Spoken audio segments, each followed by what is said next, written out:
name is Heidi. If you are new to this channel, I like to talk about insomnia, and the reason for that is, well, one, I've been through the ringer, I've been through chronic insomnia, and now I'm on the other side. Praise the Lord. But I also want to help others get through it as well. I also just want to bring awareness to it. I love studying statistics and just different studies that are coming out about it and what might help. So if you want to see more content like that, I would love it if you subscribe. But anyways, let's get into the video. By the way, you also might hear a 1-year-old running around and making baby noises.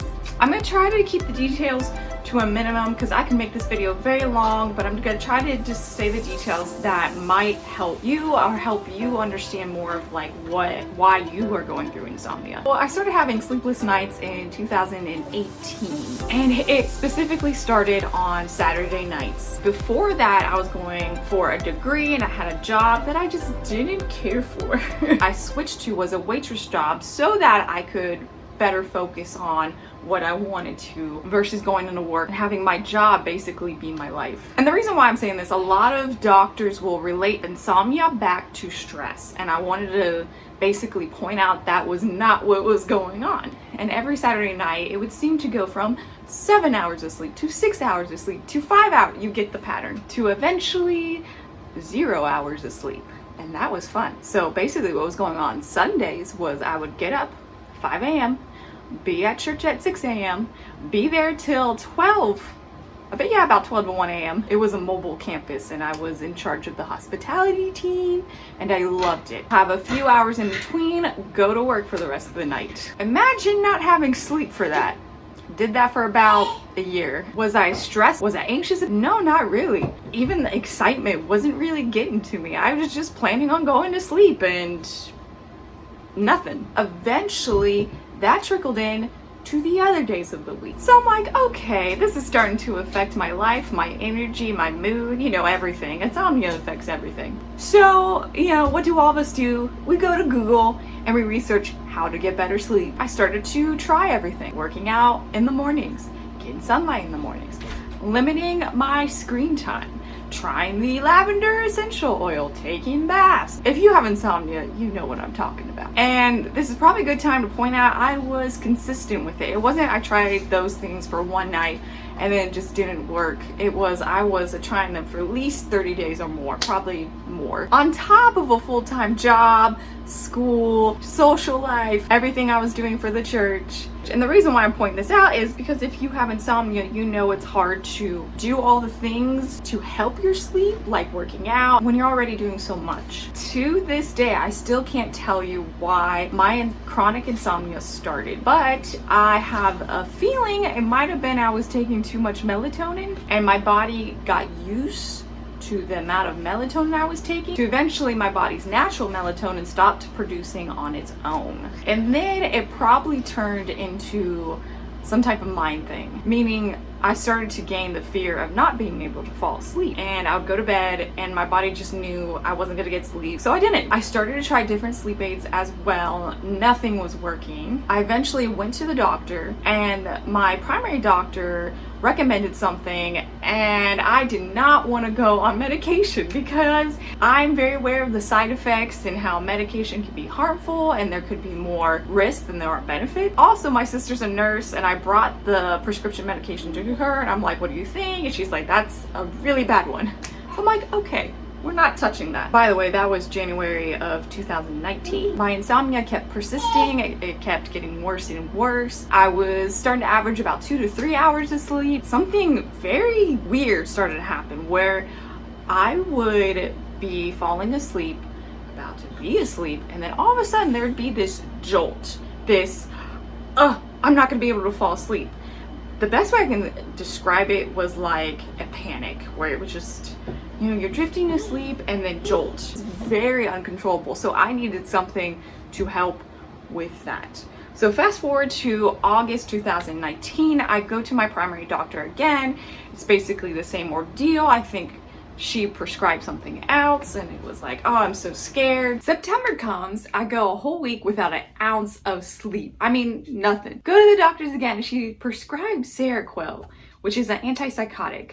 No, I'm not crazy. I think. The side effects of Seroquel basically help you fall asleep. I made a whole video about it if you want to go watch it. October 1st of 2019, I decided to actually take it, and I take it consistently, and on day 10 it actually starts working, and I'm getting about 6 to 8 hours of sleep. Yeah, again, I made a video about it in more detail. Basically, I did notice some side effects, but the benefits at that moment were outweighing the side effects. I actually had my life back. So I was on that from October of 2019 to all of 2020 to all of 21, and then most of 2022. So about 3 years. And I really wanted to get off of it, but I just couldn't. Now I'm relying on it. Now I'm dependent on it. Now I'm afraid to get off of it and go back to what was originally happening, crying throughout the night, not being able to fall asleep, terrified of how I would feel the next day, and not being able to get anything done. I'm sure if you have chronic insomnia, you understand where I'm coming from. Chronic insomnia affects your whole life. I'm sure you can understand why I was terrified to get off of it. The doctor prescribed 25 milligrams, and at that moment I went down to 12. I basically cut the pill in half. But I couldn't go further until September of 2022. I figured out I was pregnant. Not necessarily planned. So as soon as I took that pregnancy test, could not take Seroquel that night. And if you don't know, you cannot take about, I'm pretty sure, all of the prescription medications prescribed for insomnia, but I could be wrong on that. Okay, so going back to the medication, I'm realizing now my body needed that. It needed a reset because nothing else was working. Our bodies are naturally supposed to know how to sleep, and something major was going on, as in most cases of people who have chronic insomnia. By the way, chronic insomnia is somebody who has insomnia from over 3 months. It's just persistent. My body needed to go through a hardcore reset. So people who give flack for people who go on medication for insomnia, don't let them decide that. Let the doctors help them with that, because they are going through something that is affecting their whole life. So give them a break. Now, where the problem occurs is being on it for such a long time. I've heard of stories of people being on it for a while and they're okay, and then others not so much. It's basically, from the study I've done, it's good if you get on medication to have a plan to get off. I do know by year 2 and 3, I was really feeling the side effects. My memory was doing some interesting things. By the way, when I say that on this channel, that like my memory was starting to be impaired, my short-term memory, a lot of people are like, oh, check with your doctor on that, because like that is weird, like that should not be happening. And I'm like, I did. That's why I'm bringing it up on this channel. There are side effects that are very serious. So have a plan, or you should. I'm not going to tell you what to do, but you should have a plan on getting off. But I don't think going on medication was the only thing that gave my body a reset. I think going through a pregnancy and giving birth is what did it. The whole pregnancy was awful, but the first couple months was ridiculously awful. How much of the symptoms were pregnancy symptoms and how much were detoxing from Seroquel? Didn't really talk to the OBGYN about what was pregnancy symptoms and what was detoxing from Seroquel, because let's be honest, they're just gonna blame everything on the pregnancy. Tell me I'm wrong. And my fear was I was gonna give birth, and you know how like you're supposed to get up every 3 to 4 hours to feed the baby the first couple months they're born. I was afraid I would do that. It would take 2 to 3 hours to fall asleep, and once I finally fall asleep, the baby wakes up. That was not the case. The baby was born, and somehow I started to be able to fall asleep within minutes, meaning minutes after my head hit the pillow.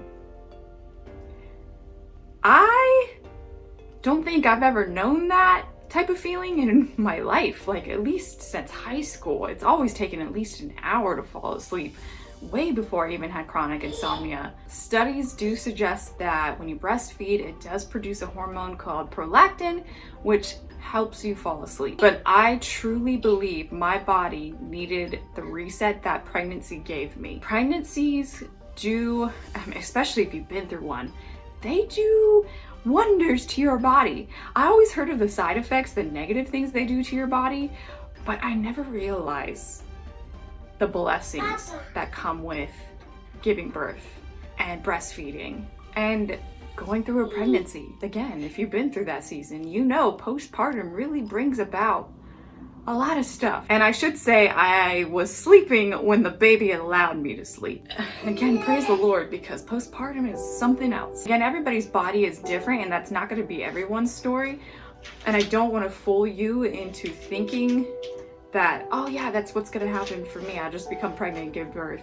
I don't know, but I think that being on medication and then going through a pregnancy gave my body the reset it needed. And at this point, I truly believe that if you're going through chronic insomnia, your body needs some type of reset. I'm not saying that one. Maybe if you were like me and you were so scared of the side effects of going on medication, maybe this will help give you some type of encouragement and answer should you go on medication or not. As well as if you do have chronic insomnia, what might help you. I pray you are able to figure out your solution and answer, and that you're able to get good, deep, consistent sleep soon. And just remember, I know that chronic insomnia really inhibits you from being able to do the things you want to do. Just remember, you being here is such a blessing. You just existing is such a blessing. You are wonderful, you're amazing, and you are fearfully and wonderfully made. Do not forget that. I love you. Have a great day and have a good night's sleep.